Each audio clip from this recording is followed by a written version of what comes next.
Hello everyone and welcome to a quick short video to announce the release, or the announcement I suppose you could say, of Train Sim World 3. It's official. Matt has finally, Matt from Dovetail Games that is, has brought the fantastic news to us at 5 o'clock this afternoon on the Roadmap live stream that we will be getting Train Sim World 3 in quite a short time actually. As you can see, I've got it up on Steam now, scrolling through some fantastic pictures. There's quite a lot to talk about, so there will be things I miss, so I would recommend going and watching the Roadmap live stream, which I will have linked in the description below, because I'll not be able to cover everything, but I will cover the main part and things I hope to see in the future of Train Sim World 3 as well. So, first of all, as you can see from this picture, we have a complete graphic overhaul, I suppose you could call it. I mean, just looking at this picture alone, graphics look absolutely unreal. The ballast on the track looks so realistic. I mean, you can pretty much see each individual stone. It's fantastic. Now currently I use, for Train Sim World 2, I use Reshade. By the looks of things, I'm not even going to need to use Reshade in Train Sim World 3, because like I said, the graphics just look absolutely stunning. So we have been informed which routes will be coming to Train Sim World 3. First of all, I just want to say I'm mainly a UK person. I like UK routes.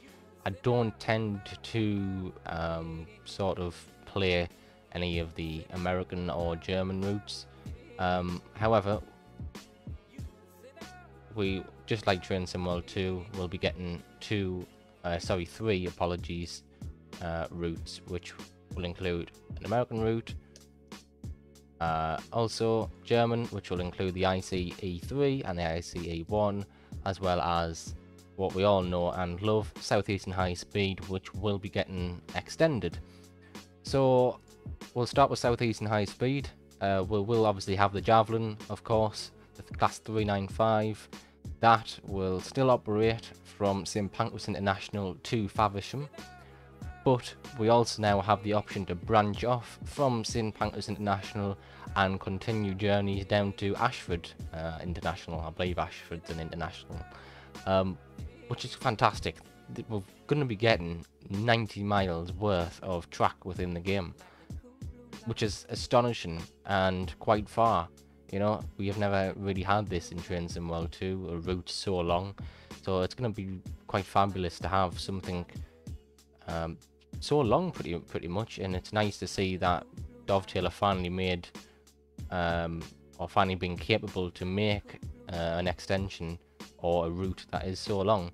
So we will, with the Southeastern High Speed, we are obviously, of course, going to have the Class 395 Javelin. We will also have the Class 375 Electrostar. There's another screenshot there of Southeastern High Speed, and as you can see in the sort of corner of this screenshot, we will also, as standard, be getting the Class 465 with the Southeastern High Speed.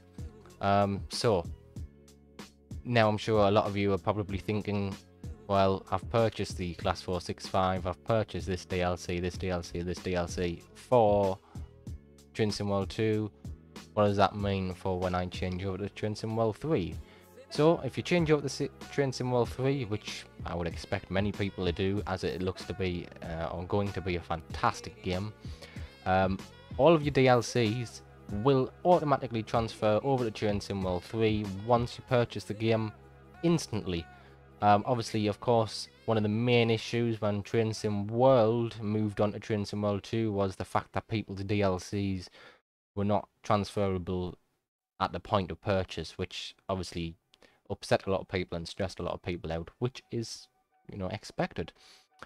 So we now are able to, or will have the ability to have our DLCs transferred over to Train Sim World 3 at the point of purchase.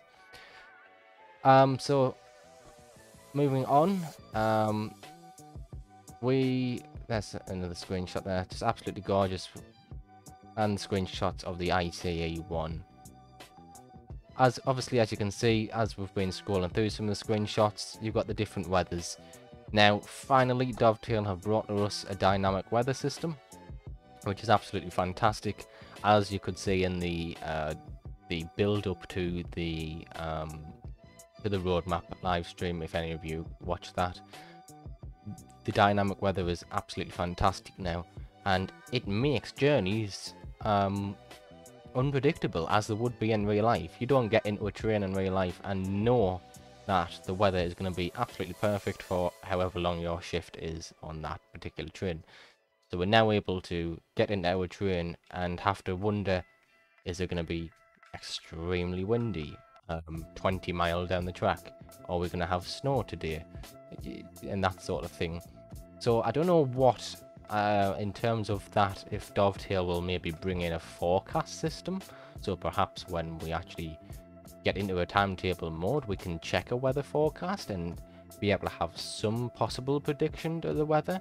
Or if it is just going to be completely unpredictable, and like I say, we could be driving down the track, it starts raining, all of a sudden we need to now change or improve our braking distances, etc. Sparks, so as seen on the Isle of Wight DLC, or upgrade rather, for the class 4 484 on the Isle of Wight, we see the sparks on the rails, with there being a third rail train. That's also now going to be a thing. In Train Sim World 3, we are going to have sparks on both overhead wires in the pantograph, as well as third rail in the correct places. As I've got the picture up here, we've got the Training Academy. The Training Academy has been completely revamped. We now no longer have to completely go over all the basics all the time we buy a new DLC, pretty much. So we all hate that. We all can't stand buying a new DLC, hopping into the train, and now all of a sudden we get the very basic, the very repetitive welcome to Train Sim World 3 or 2, sorry. This is how you look up, down, left, right, open the doors, and blah blah blah blah. So that will all be separately in the Training Academy. I have spoke for a while. I will try and, like I say, I will not be able to cover everything within what was mentioned in the roadmap live stream, as it was 40 minutes long. But yeah, those are the main points. Another quick thing I'm going to talk about just before we move on is with the graphical improvements, we also have AI improvements. As you can see in this picture, when it rains, the AI will pull out an umbrella. And depending on where they're standing on the platform, whether they're standing out here like that or under shelter, will also determine whether or not they have an umbrella out or not, which I think is really nice. You know, Dovetail mainly focus on quite the advanced things in the game and then miss out simple things like this. And I think even themselves, when these things were suggested, they probably were sat and thought, why haven't we done this yet? So absolutely fantastic. It's great to have an AI improvement. I'm going to move on now to what I would expect to possibly have from Train Sim World 3 in the future. So if I just bring up this map here. So Dovetail have managed to, as we have gone over already, include a 90-mile, not DLC, but 90-mile route within Train Sim World 3, which obviously, like I said, is Southeastern High Speed. Same pancras to Faversham or same pancras to Ashford International. I don't know, because they haven't obviously spoke too much about this yet. However, we may get more information in the future. I'm sure we will over the coming weeks. I don't know personally if 90 miles is their limit to what they can put in Train Sim World 3, or if they plan on to extend that 90 to maybe 100 miles worth of track. But just in case they do have future aspirations to extend what or how long the length of a service can be within the game, personally, with myself being from the northeast, I would absolutely love to see some part of the East Coast Main Line added into Train Sim World 3, whether that be Newcastle to, let's say, Peterborough maybe, or Newcastle to North Allerton, something along those lines would be really nice. Personally, again, like I say, with me from being the northeast, I'd love to have an East Coast mainline route. Quite possibly, it may be ideal if they were to add, let's say, maybe Newcastle to Edinburgh. Then they would be able to add Northern Rail into the mix, with it being Newcastle. They'll also be able to add cross country and LNER into the mix as well. Or even if they were to do something very simple, straightforward, such as Newcastle to Carlisle, that would also be nice. Or maybe Newcastle to Nunthorpe, or Newcastle to Battersby, for instance, would be really nice, and have some class 158s from Northern Rail, which, if you don't know what a 158 is, that's what a 158 is, very commonly used within the Newcastle and Sunderland area. But personally, I think it would be really nice to have some part of the northeast featured in Train Sim World 3, some time down the line. It would be rather nice. Like I say, whether that be Newcastle to Carlisle or Newcastle to Battersby, for example. So I do very much look forward to Train Sim World 3. I will be purchasing the deluxe edition. I will have early access to that 4 days prior to the standard edition's release, and do hope to do some live streams and quite possibly quite a few videos on that as well.